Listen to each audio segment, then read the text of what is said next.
नमस्कार, this is Ravinath, lecturer electrical from GPC Sirohi.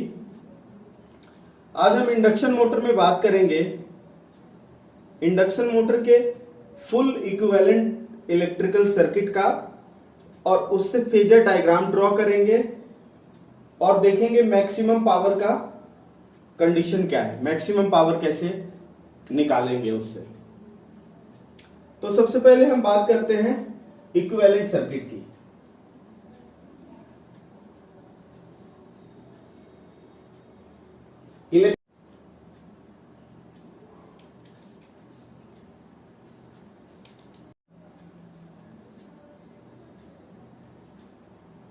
तो electrical equivalent circuit of induction motor same way बनेगा जैसे हमने ट्रांसफार्मर का इलेक्ट्रिकल इक्विवेलेंट सर्किट बनाया था। तो इसमें हम प्राइमरी के जगह पे स्टेटर को रिप्रेजेंट करेंगे।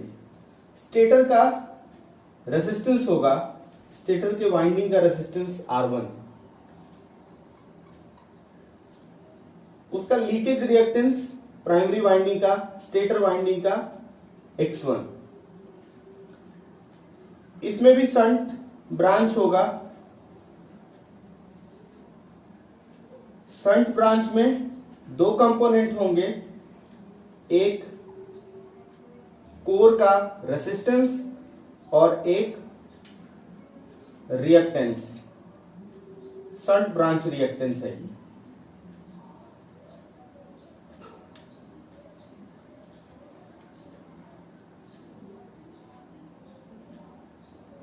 यहां पे जो वोल्टेज है, this induced voltage is E1।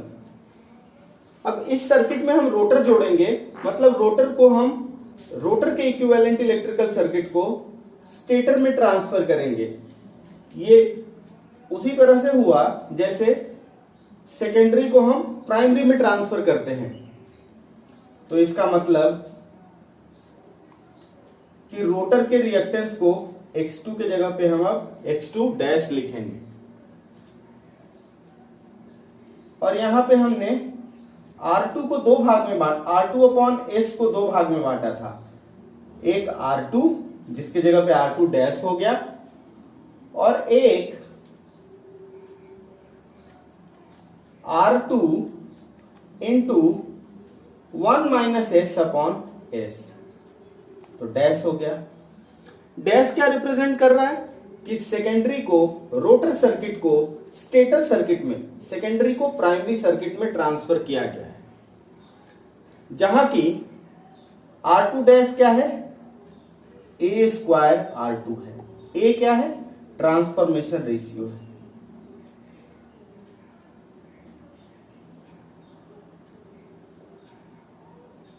यह हमें ट्रांसफॉर्मर में पहले से ही पढ़ रखा है। इसकी हम बात करें तो ये हो जाएगा, इसमें भी A square R2 1 minus S upon S। यहां बात करें तो ये A स्क्वायर X2, और ये करंट कितना है, I2 डैश है, जो कि A square I2। E2 is equal to E1 is equal to E2 dash. और सप्लाई एक फेज में कितना मिल रहा है, V1 मिल रहा है, AC सप्लाई मोटर को। ये एक फेज का मोटर का इक्विवेलेंट सर्किट डायग्राम है। क्लियर? अब इसके बेसिस पे हम फेजर डायग्राम ड्रॉ करेंगे।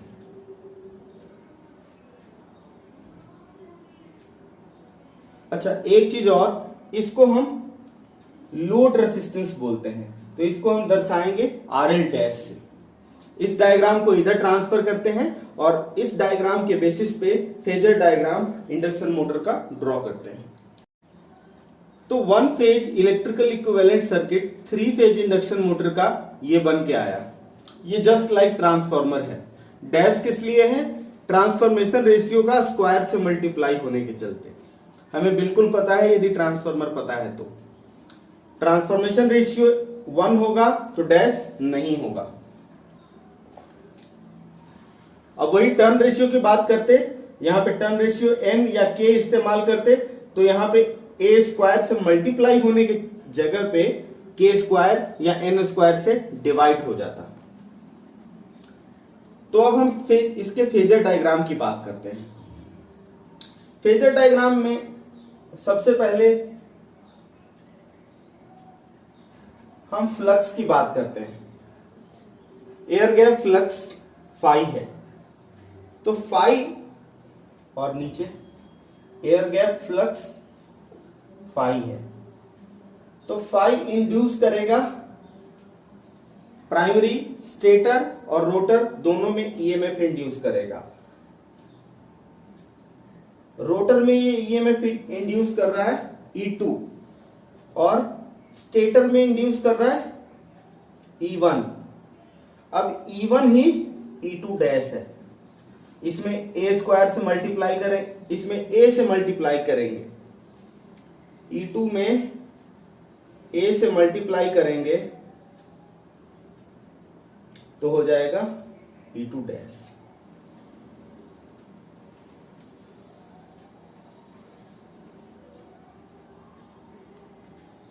Secondary to primary resistance, reactance, impedance को सेकेंडरी टू प्राइमरी ट्रांसफर करना है तो a स्क्वायर से मल्टीप्लाई करते हैं।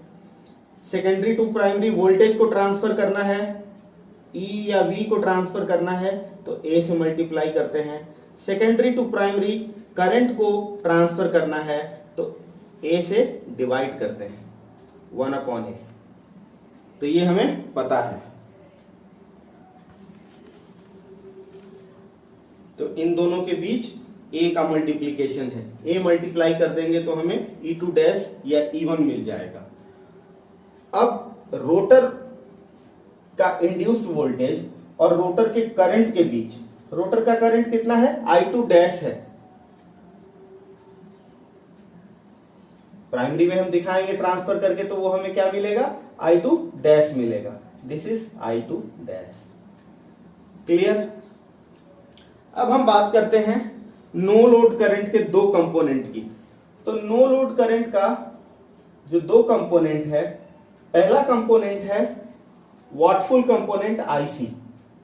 तो IC को हम दिखा रहे हैं, दिस इज वॉटफुल कंपोनेंट।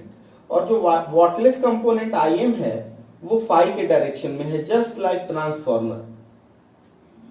तो दोनों का फेजर सम क्या होगा I0। This is I0 in the shunt branch. IC और IM को हमने फेजरली जोड़ दिया तो I0 मिल जाएगा। अब I0 में I2 डैश जुड़ेगा तो I2 डैश का इक्विवेलेंट करंट हम यहां पे लेंगे। I2 डैश का इक्विवेलेंट करंट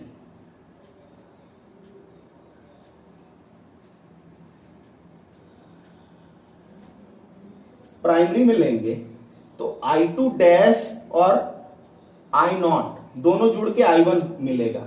मतलब ये दोनों हम जोड़ दें, ये घट नहीं रहा है, ध्यान देना है, ये जुड़ रहा है। I2 डैश को हमने यहां ले आया और इन दोनों को जोड़ दिया, इन दोनों को जोड़ दिया तो हमें करंट मिला क्या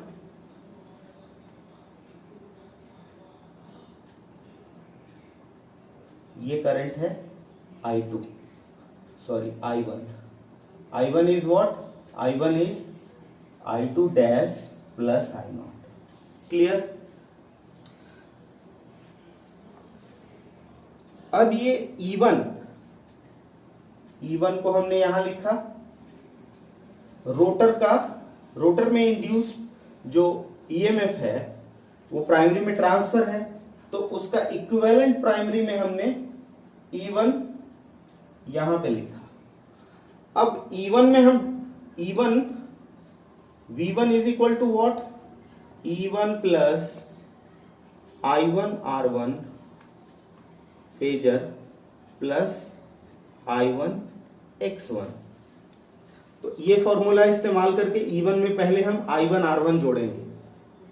तो पहले हम ड्रॉप I1 के पैरेलल में, ये है I1 R1। अब I1 R1 में 90 डिग्री जुड़ेगा क्योंकि दिस इज J, इसका एंगल 90 डिग्री है, किसका X1 का। तो this is I1 X1।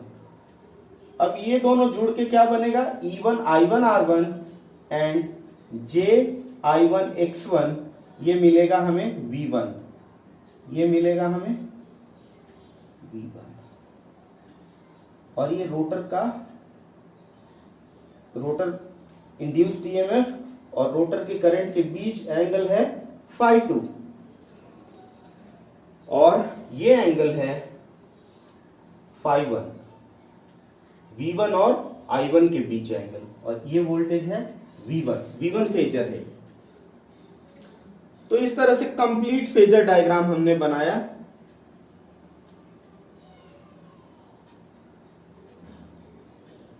Phasor diagram of induction motor. इसमें हमने किया क्या कि E2 डैश या E1 के इक्विवेलेंट को हमने शिफ्ट किया प्राइमरी में। ये फेजर दोनों बराबर है, इसको शिफ्ट करने के लिए उल्टा डायरेक्शन में बनाया, जो कि थोड़ा ट्रांसफार्मर से अलग है। तो ये फेजर डायग्राम के बाद हम बात करते हैं अब approximation of this equivalent circuit. इसके अप्रोक्सीमेशन की बात करें तो हमें पता है कि I2 डैश के कंपैरिजन में I0 काफी छोटा है, लेकिन I0 क्या है, नो लोड करंट है, और I2 क्या है, लोड करंट है, I2 डैश। लेकिन ये ट्रांसफार्मर जितना छोटा नहीं है। यदि हम ट्रांसफार्मर की बात करें तो ट्रांसफार्मर में नो लोड करंट कितना होता है, 5 to 8% होता है। इंडक्शन मोटर में यही करंट कितना होता है, 20 to 30% होता है। तो इसको हम इग्नोर नहीं कर सकते, लेकिन for the sake of simplicity ये शंट ब्रांच को हम इग्नोर कर रहे हैं। सिंप्लिसिटी के लिए शंट ब्रांच को इग्नोर कर रहे हैं। तो हमारा सर्किट कैसा बच जाएगा, सर्किट हमारा बच जाएगा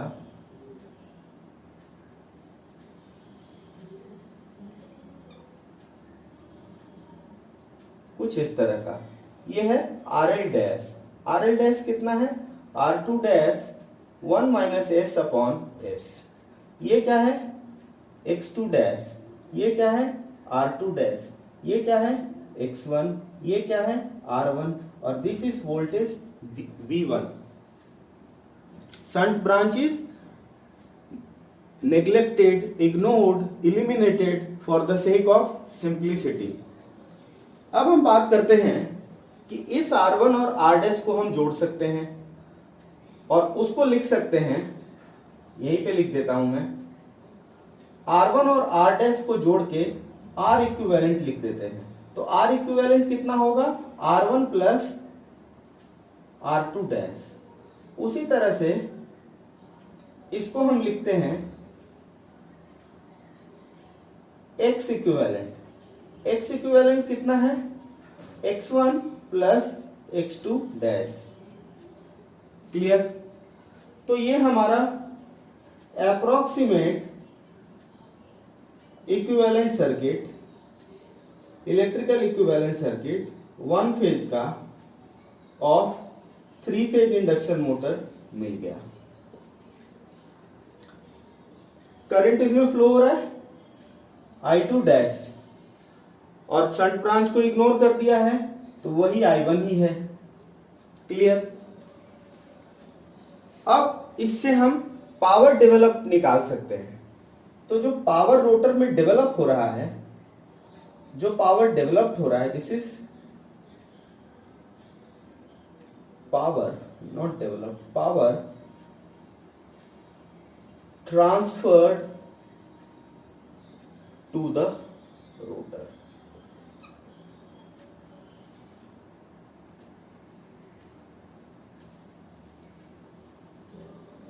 पावर डेवलप की बात करते हैं।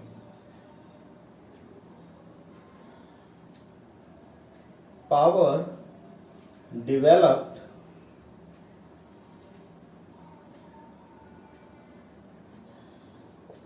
इन द रोटर।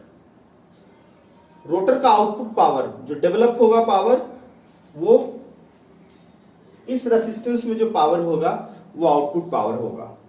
तो 3 फेज के लिए हम बात करें तो कितना होगा, 3 I2 dash square into RL dash होगा। क्लियर? इसका हम पूरा फॉर्म लिखें तो ये क्या मिलेगा हमें, PG is equal to 3 into I2 dash. I2 dash क्या है, इसमें करंट निकालेंगे, करंट क्या निकलेगा, I2 डैश क्या निकलेगा इसमें हमें, I2 डैश बराबर V1 upon R equivalent plus X equivalent plus RL dash, ये है I1। तो इसको हम लिखेंगे R equivalent plus JX equivalent plus RL dash, ये है।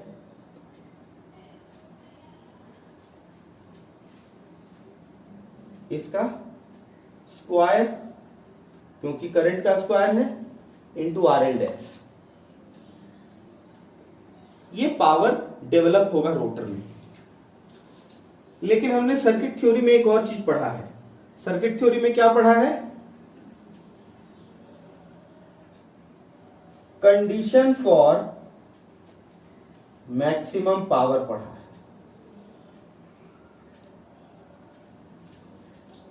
तो मैक्सिमम पावर, ये लोड रेसिस्टेंस है सपोज, तो लोड रेसिस्टेंस को मैक्सिमम पावर ट्रांसफर कब होता है, जब लोड रेसिस्टेंस बराबर होता है सोर्स इंपीडेंस के। तो सोर्स इंपीडेंस कितना है, R equivalent plus JX equivalent. Source impedance है J इक्विवेलेंट, ये है J इक्विवेलेंट। ये सारे को हम जोड़ देंगे तो ये मिलेगा J इक्विवेलेंट। तो जब RL डैश J इक्विवेलेंट के बराबर होगा तो मैक्सिमम पावर ट्रांसफर होगा। तो यहां पे हम लिख रहे हैं condition for maximum power transfer is what, RL dash is equal to Z equivalent. ये दोनों मिला के Z इक्विवेलेंट है, तो इसको हम रिप्लेस कर देते हैं Z इक्विवेलेंट से। और हम बात करते हैं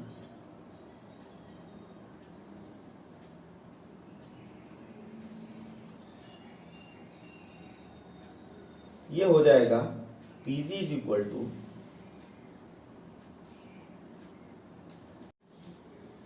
यहां पे I2 डैश क्या होगा, इस सर्किट में I2 डैश होगा V1 अपॉन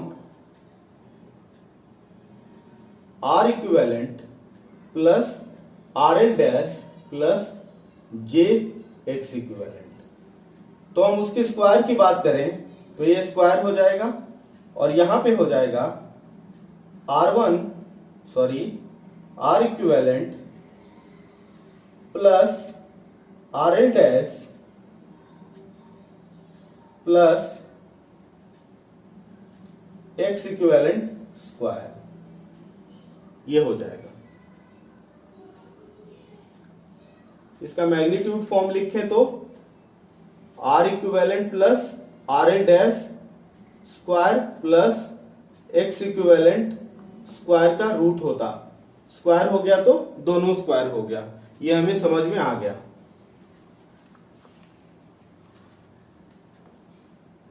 अब मैक्सिमम पावर का कंडीशन डालेंगे तो RL डैश बराबर Z इक्विवेलेंट हमें डालना पड़ेगा, तब ये करेंगे तो PG मैक्स हो जाएगा। रोटर में जो डेवलप्ड पावर है वो मैक्सिमम हो जाएगा। तो 3V1 स्क्वायर, इसको एक्सपेंड कर देंगे नीचे वाले को, डिनोमिनेटर को, RL dash plus 2RL dash R equivalent plus ऊपर में RL डैश और X इक्विवेलेंट स्क्वायर।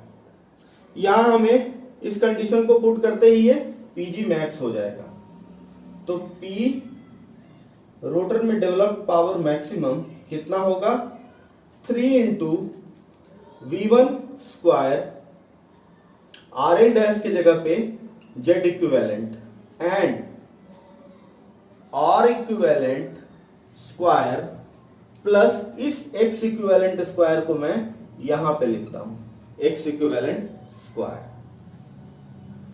इसको मैं ब्रैकेट में कर देता हूं, प्लस RL डैश को Z इक्विवेलेंट लिखते हैं और 2 अगेन RL डैश को Z इक्विवेलेंट लिखते हैं, क्योंकि ये कंडीशन है किसका, मैक्सिमम पावर ट्रांसफर का, Z equivalent into R equivalent. अब ये जो मैग्नीट्यूड है, this magnitude is Z equivalent. तो maximum developed power in rotor कितना हो गया, 3 into V1 square upon Z equivalent, नीचे में Z equivalent 2Z equivalent plus 2Z equivalent plus into R equivalent, this is into,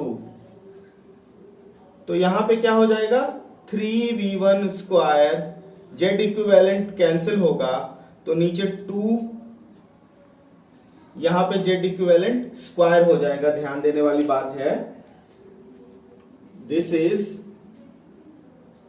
RL dash का ये square है, sorry यहां मैंने मिस्टेक कमिट किया है, तो ये Z इक्विवेलेंट का Z इक्विवेलेंट कैंसिल हो जाएगा तो बचेगा क्या, 2Z इक्विवेलेंट, और नीचे क्या बचेगा, प्लस 2R इक्विवेलेंट बचेगा।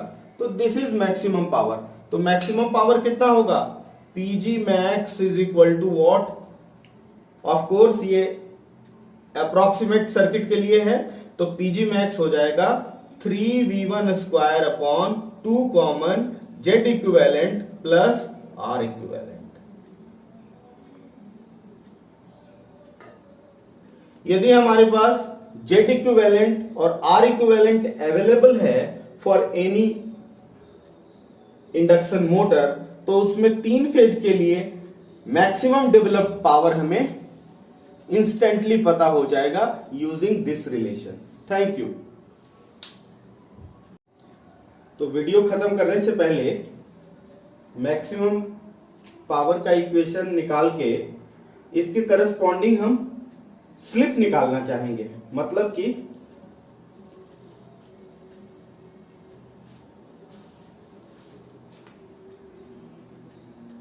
which is also very important, slip corresponding to maximum torque। हमारे पास मैक्सिमम टॉर्क का कंडीशन क्या है, RL dash is equal to Z equivalent, और RL डैश है क्या, R2 dash into 1 minus S upon S is equal to Z equivalent. यहां से हम S निकालने की बात करें, S वो S क्या होगा, करस्पॉन्डिंग टू मैक्सिमम टॉर्क होगा, तो होगा maximum torque, maximum comma T कर दिया, वो हम निकालेंगे। तो अब ये किसके टर्म में आएगा, R2 डैश और Z के टर्म में आएगा, that will be R2 dash plus Z equivalent. तो ये होगा, एक तो हमने मैक्सिमम पावर निकाल लिया और slip corresponding to maximum power, which is also very important. तो now this topic is complete. Thank you.